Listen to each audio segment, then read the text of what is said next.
Good morning, good afternoon, good evening. This is Alan Burgos from the hashtag Walk with Lan channel. Welcome back to our channel.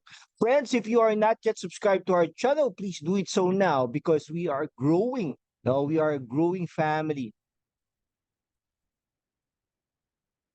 Okay? Wait lang ah. Ito. We are a growing family and we are we are now officially 6,771. No? Okay? Sorry, 6,671. Yeah, 6,671 subscribers. Thank you so much. And all of our subscribers are located around the world, and each continent that we have a subscriber or subscribers out there on that particular area. No, I hope you are all okay. Thank you so much. No? Yan, nawala yung video. Thank you so much. Okay? Now, ang pag-usapan po natin today ay yung ano no, with regards to ah, yeah, okay, with regards to Trixie Angeles, no? Kasi po kagabi ay pumunta po siya sa Liwasang Bonifacio. Okay? At talaga nagpahayag ng kanyang sentimiento, no, sa mga issues today. Okay? Pero kung hindi po niyo naitatanong, si Trixie Angeles po ay dating PCO, okay, Philippine Communications of Presidential Communications Office, no, sa Malacanang, no? Ibig sabihin, parang press secretary kumbaga. Isa siya sa mga ano no, sumuporta kay PBM nung mga nakaraang eleksyon. Ngunit isa rin po siya sa mga humiwalay na sa PCO at humiwalay na kay PBBM, no? Yan, naalala ko nga po dati talagang sobrang suporta nito kay PBBM, no? Okay, isa po siya sa mga original na secretary po ng ng BBM administration. Baga, no? Ayan. Tapos siyempre, kilala naman po natin si BBM, siya po ay presidente ng Pilipinas.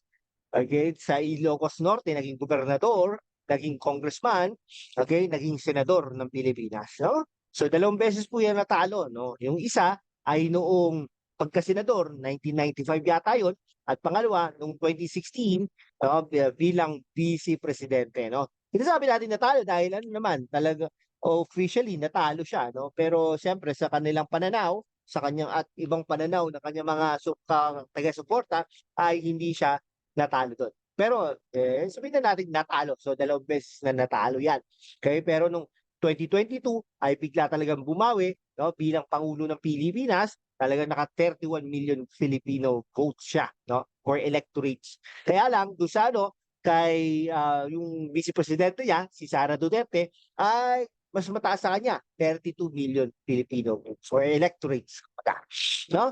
Now, usapan natin ngayon ay ano ang mga binabanat ni Trix Angeles doon sa rally na yon, no? So hindi ko alam kung ilang libo yon o ilang daan, no, ang pumunta doon, pero hindi po 'yun ang punto natin. Punto natin ay yung mga binabanat ni Trix Angeles. Totoo nga ba ito o hindi, no? Panoorin niyo po 'to, tapusin niyo po itong video na ito. Okay? Unang-una yung pangako, no, pangako na bigas na 20 pesos. Yes, oo, indeed, no? Talagang ano naman, yun daw yung aspirations, no? Uh, Actually, no, sinabi niya nga, naging 25 pesos na, 25 pesos na siguro. Pero hindi naman niya sinabi kung anong bigas ito. No? Yeah, mahal na nga ng bigas, sobra. Okay? So, naghihirap na ang mga Pilipino dahil sa bigas. Okay. Yan, 25 pesos daw dati, ha, yung sinabi niya, no? Pero, aspirations daw niya ay 20 pesos. Okay? Yan, 20 pesos. Hindi ko alam, may nagsabi isang vlogger na wala naman daw siya pinangako ng ganon, kundi aspiration lang, no? Yan. Pero sa isang banda, kung aspiration mo yon, edi ano, gawin mo bilang Pangulo ng Pilipinas. Okay? Kaya nga po siya nag-agriculture secretary dahil doon. Kaya lang, ano, no? Siyempre, ngayon, biyahe ng biyahe, no? So yan, pangalawa, yun yung ano niya, no? Si Trixie Angeles. Totoo naman, maraming naghihirap na Pilipino, no? Yan. Mahirap, no? Pero siyempre challenging, pero dapat gawin natin ang mga ating mga dapat gawin upang guminhawa tayo, no? Yan. Okay, yan si Ano, ayun pa yung lagi daw biyahe ng biyahe, no? Si Drixie, ay si PBBM, no? I do not know, pero nung panahon naman yata nito si Angel, sumasama din naman yata siya sa biyahe. Oo, totoo yun ha. I mean, ako rin nasusobrahan na ako sa biyahe ng Pangulo, no? Parang sobra naman yata yun, no? Parang sa isang buwan, tignan halos ano, hindi buwan-buwan eh, no? Parang ano ngayon, halos ano, no? Linggo-linggo, no? Nasa biyahe siya. Pero syempre hindi naman natin maialis na Pangulo siya ng Pilipinas na kailangan irepresenta niya ang Pilipinas sa mga events na yon, no? So for example, mga ASEAN, mga ganon, APEC, yung mga UN, na ano yung mga parang ano, representative ka ng Pilipinas, no? Kung makikita mo naman, nandun din naman yung mga ano no, yung mga head of states, no, head of countries. Nakuha. Okay? So, nandun din naman. So, dapat nandun din siya. Okay? Kung yun yung mga parang valid sa akin, no? Okay? Pwede rin naman yung mga state visits, no? Ganun.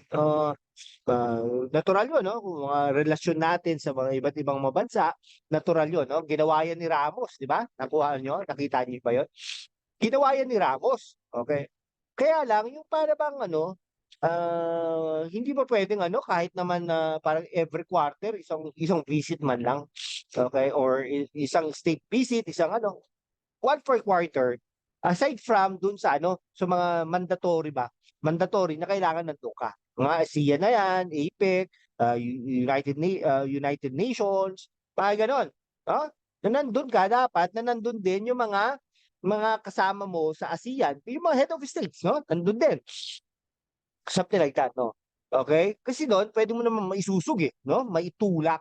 Okay? Yung mga state visits, kumbaga, parang one per quarter na lang, baga, no? So kung ano 'yan, eh di pwede parang sabihin na natin every month kung pwede, kung ano, no? Kalabisan na 'yun. I mean, okay lang ano para every month na may biyahe, no? Pero kalabisan naman yata 'yun na parang every ano, every week, no? Halos every week eh, no? Eh, 'di ba? Yung sa Australia nga lang eh.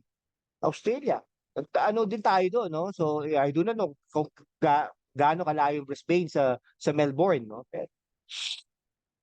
Okay? O hindi ba pwedeng dapat yung scheduling, no? Pinag-isa na lang yun yung visit na yon para mas less ang gastos, 'di ba?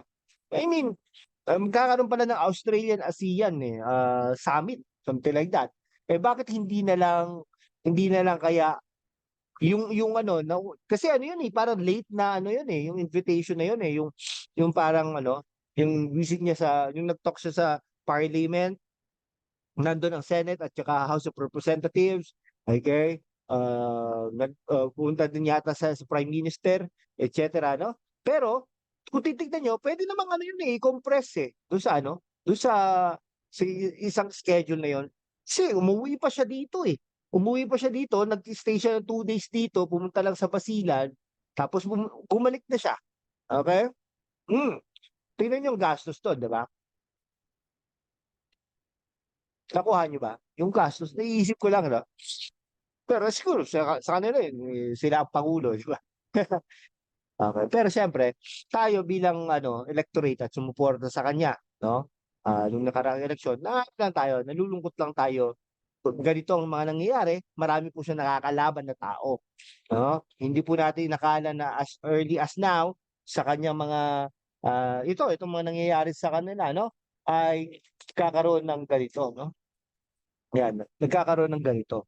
Okay? So, isa pa sa binanat ni ano, no, yung walang katarungan. Yan, walang katarungan daw, no? Kasi siyempre, ano po to, rally ni Kibuloy, na ano niya, siyempre, defend niya si Kibuloy. At saka yata, parte yata siya ng SMNI.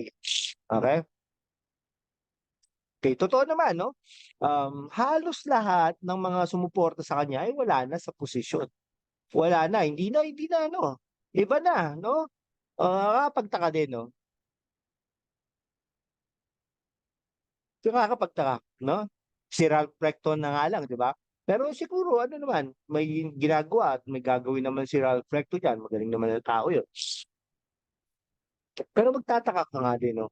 Um, tatandaan pa natin ang SMNI talagang hindi ko alam kung binayaran ba yan o pero isa sa mga sumuporta talaga ang SMNI at saka si Pastor Apollo Kibuloy. At saka yung si Vice President Sara Duterte. Pero naiitsipwera nga, no?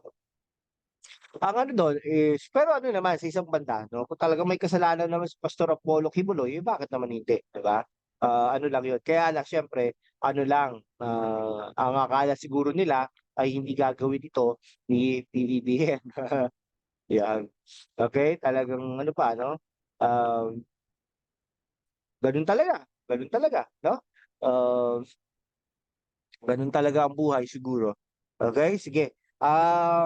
Okay, so may mga points din naman si Trixie Angeles sa mga sinabi niya, no? Katulad nung ano, nung pagbiyahe, no? Yung bigas naman, as long as kahit gaano yung kamahal yung bigas na yan, kung talaga nabibigyan ng oportunidad ang mga Pilipino, ay okay lang yun. No? Okay lang yun. Wala namang problema doon. Eh. Paano kung sumusweldo naman yan ng ano, no? Ang 1,000, 2,000, isang buwan. Ay, isang araw, di ba? Wala problema doon. Pero guys, ano tayo ha? Ah, susugan natin yung ating mga ano. Katulad dito, magano kayo, social media, no? Eh, ba? Sa Facebook, maraming kumikita diyan, no? Yan. Sa YouTube, no? Ito po, tangkilikin niyo po itong ating channel na ito. So ako, nagre-represent na po tayo na kailangan nating kumita, no? Sa ating buhay. Okay? Sige po. Hanggang dito na lang po mga kaibigan ko. Maraming maraming salamat po sa inyo. Anong sa tingin niyo po? Si Trixie Angeles ba o si PBBM? Para kayo kanino? Ayan ha. Sige po. Salamat po ng marami. Mabuhay po kayo. God bless you all.